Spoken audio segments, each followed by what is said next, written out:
Hey guys, this is Dave from Orchids and Fynbos, and today I'm going to talk about my Rhynchostylis Coelestis and some of its hybrids. So as you can see, I'm going to go through each of these individually. We have a Rhynchostylis over here. This is a Rhynchostylis Coelestis.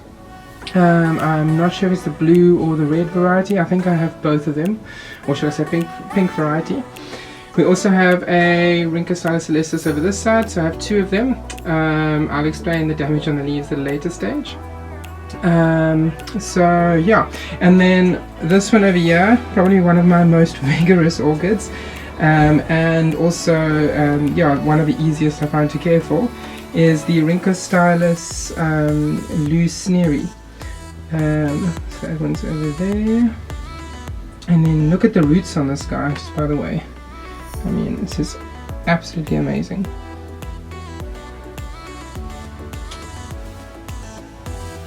I'll talk about each of them a bit later.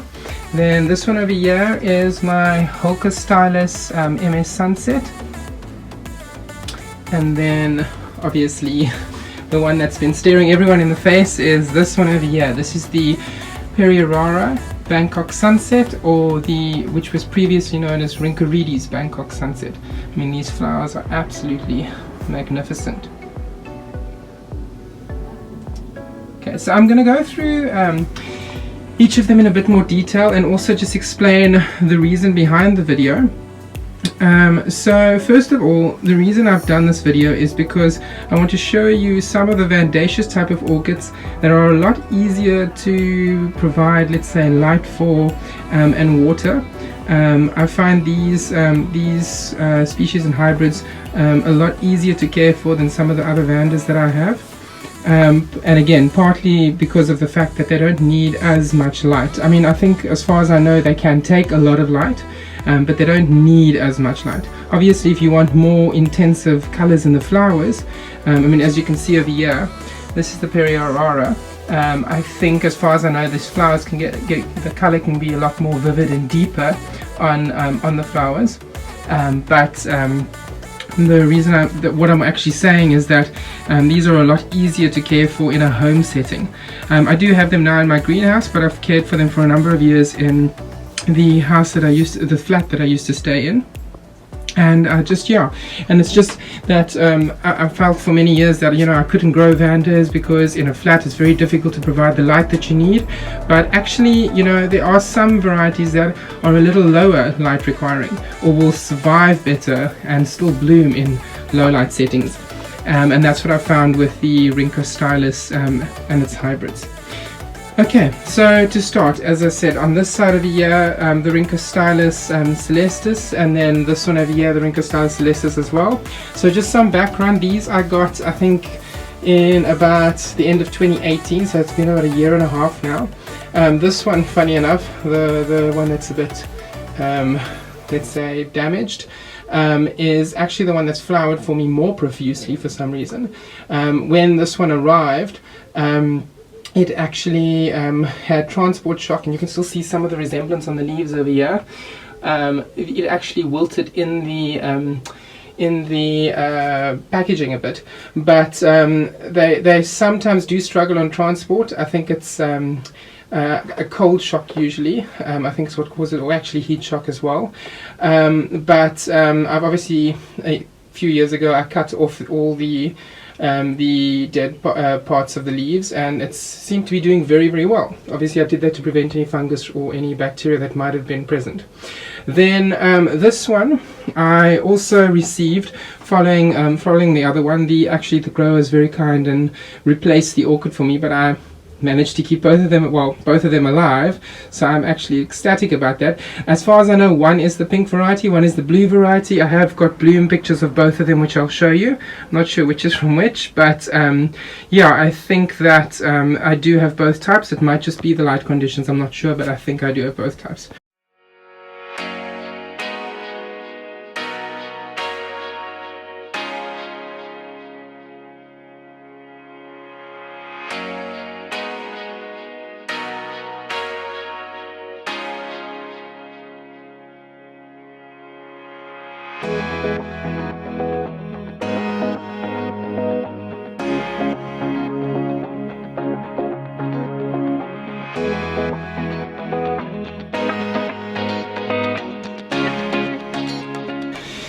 Then the Rhynchostylis Lou Sneary, as far as I remember it is a Vandachostylis Lou Sneary. So again, this is an awesome little orchid. I'll show you an amazing picture that I managed to take of this, I think it was a year ago. I can't for the life of me remember where I purchased this orchid. I know that sounds bad, but yeah, I cannot remember where I purchased the orchid or when I got it. But it's turned out to be one of the most amazing orchids in my collection, or the most vigorous in my collection. Actually, this last year, since I've now given it more humidity in the greenhouse, it's put out these amazing roots, as you can see. Then I also just want to show you, okay, so just before we go on, the Vandachostylis Lou Sneary is obviously a cross between a Vanda and the Rhynchostylis Coelestis.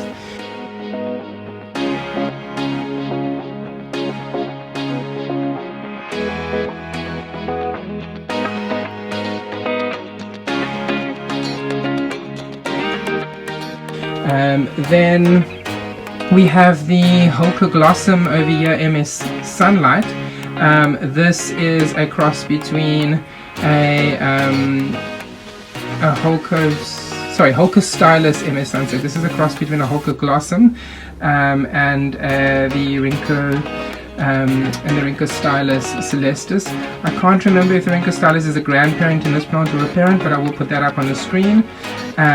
This one struggled a bit with the transfer to the greenhouse. It's actually doing very well in the collection that I had at home. Started putting out buds, and then unfortunately last year when we moved, it aborted the buds. It also seems to be doing a similar thing this year, although I do seem to have one bud that's happy, so I don't know if it seemed to be better in the house than the greenhouse, but maybe the heat's too much for it, or yeah, I'm not 100% sure, but I need to look at this a bit more.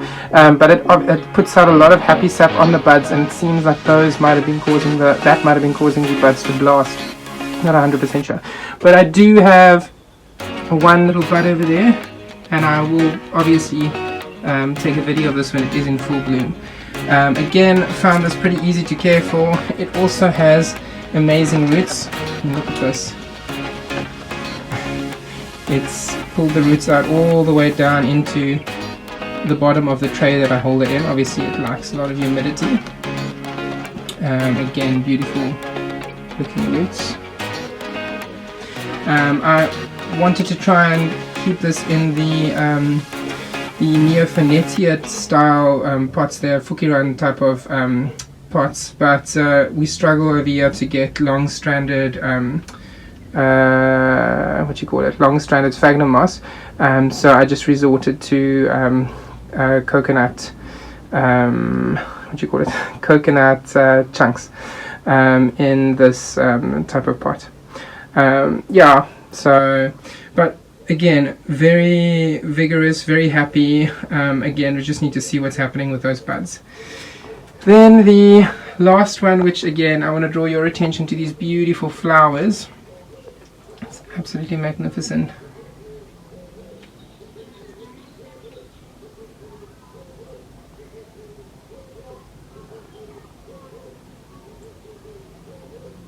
Just soak up all that beautiful flower images. Yeah. Okay. So again, Bangkok Sunset, Perreiraara. It's a Vanda cross Rhynchostylis cross Orchids. Yeah. And again, this one I got a number of years ago. I think it was about 3 years ago. Was doing very well in my collection.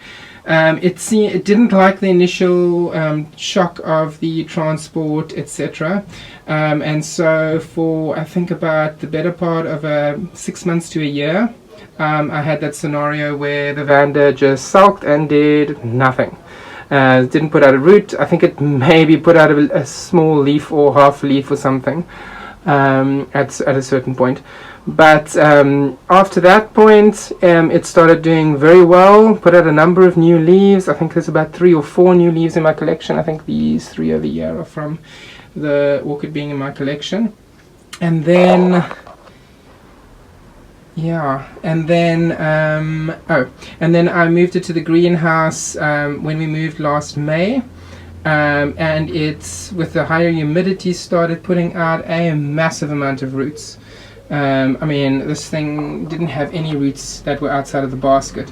What I also did in our collection when I was at the flat, I put, as you can see, this like filter wool that you would use in an aquarium. I put that into the pot just to give it a bit more humidity. To be honest, it didn't really struggle. I wouldn't say it really struggled with having low humidity. I mean, it never ever, the leaves never shriveled or anything. But I do feel that it's done better root-wise in a higher humidity setting. But again, I truly believe that this is an easy orchid to keep in the home. And as you can see now, it's blooming. Again, I'm not sure whether that's due to the fact that it's been a higher light in the greenhouse. Bear in mind that the flat that I was in didn't have the brightest light, but I'm sure if you put this in an area that receives nice indirect sunlight, so through a net curtain or something like that, I'm pretty sure it would do very well for you. Just don't give this too much light, because obviously they don't like direct sunlight as far as I'm aware of. But it's doing very wonderfully for me. And it has a beautiful sweet fragrance. It's an extremely fragrant orchid. It fills the greenhouse. I'm very, very happy with this one.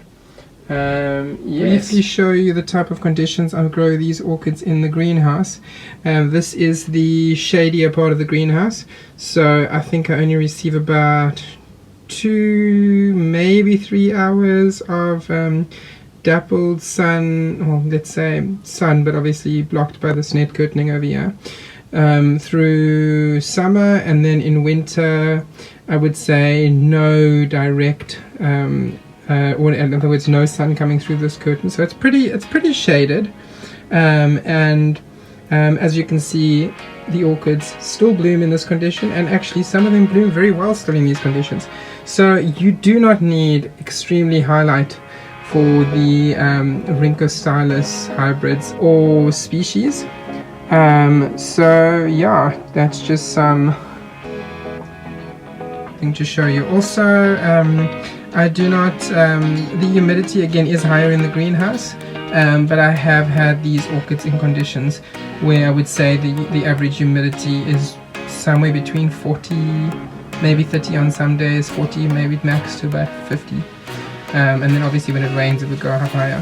But in general cases they don't need excessive humidity, but obviously humidity does facilitate better root growth. So if you're considering growing Vandas, you've never taken the plunge, get yourself one of the Rhynchorides, give them a try, see how it goes, give yourself about a year for it to adjust to your conditions, and I'm sure you'll be pleasantly surprised. They are absolutely beautiful orchids and they smell amazing. Most of them, not all the hybrids smell, but most of them do. Okay, and lastly, and slightly off topic, another Vandaceous type orchid that's done exceptionally well in my collection is this Vanda cherry blossom. I've also found this to do extremely well. It bloomed in my collection under I would say lower light conditions. When I say lower, I mean bright shade. I'm not talking about anywhere around Phalaenopsis light level. I'm talking about probably higher on Psidium type level. But it's done exceptionally well. Again, has an amazing root system, and I'll put in pictures of this one in bloom as well.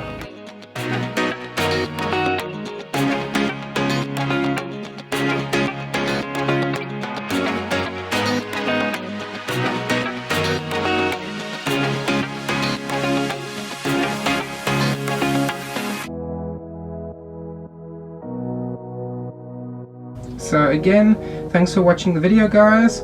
I hope you enjoyed this type of video.